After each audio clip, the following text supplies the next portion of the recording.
Hello, welcome back to Chris's Beer Reviews. How are you? Hope you're all doing really well. It's time for a beer review, and this is a beer review with a difference. This is a new feature on the channel called Guess What's in My Growler. Great word, growler. We all love the word. Yeah, guess what is in my growler? And here it is. 2 litre growler. I've had this ages, this growler. I haven't used it for a while, but I thought I'd come up with this new idea for the channel of you try and guess what's in my growler as I review it. So what I'll do is I'll pour it, I'll show you it. I'll do the usual, sniffing it, tasting it, and then just see how long it takes you to work out what style it is, what it is, where it's from. Where it's from you're probably never going to get. You'll have to do really well to guess where it's from. But growler, so where did the term growler come from? It actually comes from the 1800s, the term growler, when people used to leave a pub and they would take beer home with them in some sort of enamel pail or a metal tin pail type of container, and whilst they're walking along the beer would be sloshing around, which would release the carbon dioxide, which used to push the lid and make the lid and the sound of the carbon dioxide and the lid just starting to lift up and down would make like a growling noise apparently. So that's why beer growlers are called beer growlers. They also used to have kids that would run growlers to businesses, if you like, for the workers at lunchtime, and I think that was known as rushing the growler or hurrying the growler, something like that, when kids would deliver these growlers to people at work in their lunch. Very interesting stuff, but just Google it. Just Google growler and the meaning and it will tell you all of that. But yeah, that's where the word growler comes from. So if you ever wondered that, now you know. So anyway, let's give this a pour. Let's see what we've got. That is very full. That is filled to here. Epic. 2 litres in there.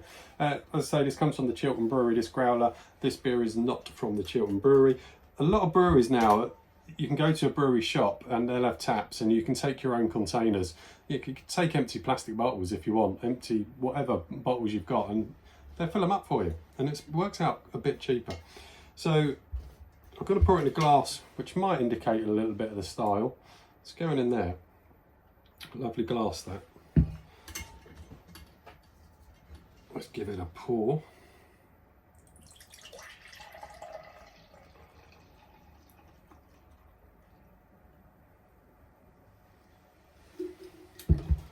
Put the lid back on. So there you go. Look at that. It's it's a bit deceiving really, because that is so much darker on the screen than it is in my hand. It's not a stout, people. Yeah, that's so much darker. I've got to sort the lighting out on here because that's a bit unfair. It's quite amber in colour, a dark amber, nice carbonation, not much of a head.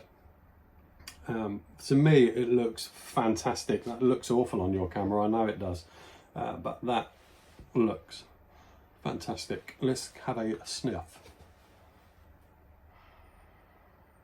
Oh, that's a good aroma. Sweet dark fruit on the aroma. Very sweet malts and sweet dark fruits. That smells very nice. Let's get tasting on that. Cheers.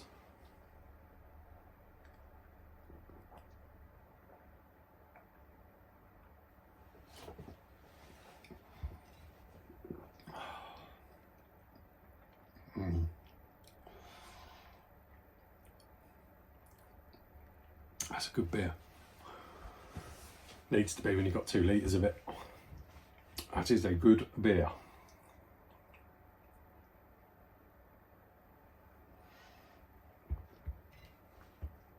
Let me tell you about it. Sweet malts that you got in the aroma, you get on the taste. It's got a nice sweetness to it. The dark fruits, you're picking up on that kind of raisin sultana type vibe. That's in there. Gentle little brown bread, but very gentle. What it's big at, really, really big, is at the end. It's really bitter on the end. It's really dry on the end. It's hoppy on the end. There's a bit of caramel on the front. I'm kind of jumping backwards and forwards now. Let me go again.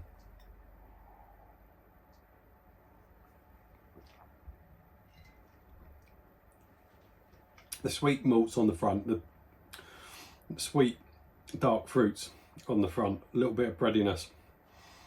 And then starts kind of moving over a little bit of caramel, but not huge. Then into this hoppy bitterness. It is a very, very good indeed. That hoppy bitterness is really drying, really kind of makes you work your mouth. That is a very good beer. So, any ideas what it is? Any ideas? I'll tell you in a second.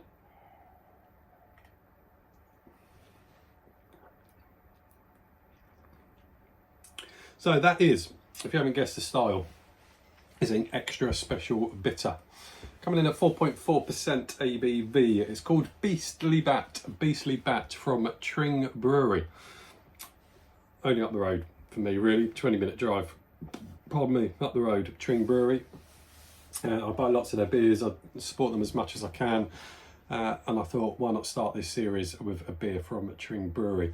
Now, I probably will venture up to the Chiltern Brewery because they're not much further up the road, so I'll probably get some from them at a later date to do a beer from them. But yeah, Beastly Bat, it's a late hopped tawny extra special bitter is how they called it. I've written it down on a piece of paper. But you can tell that late hop, you really pick up on that hop at the back, creating some of that bitterness. You can tell it's been late hopped. That's a really, really good beer. I'm glad I've chosen that one. It's my first, and like I say, there's 2 litres of it. You don't have to have 2 litres. I could have just bought a litre, but I was fairly sure I'd like it because it's an ESB. But yeah, you can take that 2 litre bottle to them and say just put a litre in, whatever.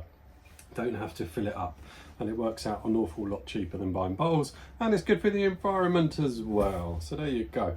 So there you go. I am all done. Cheers, and hope you enjoyed it. If you like it, let me know, and I will see you on another one very soon. Take care. Bye now.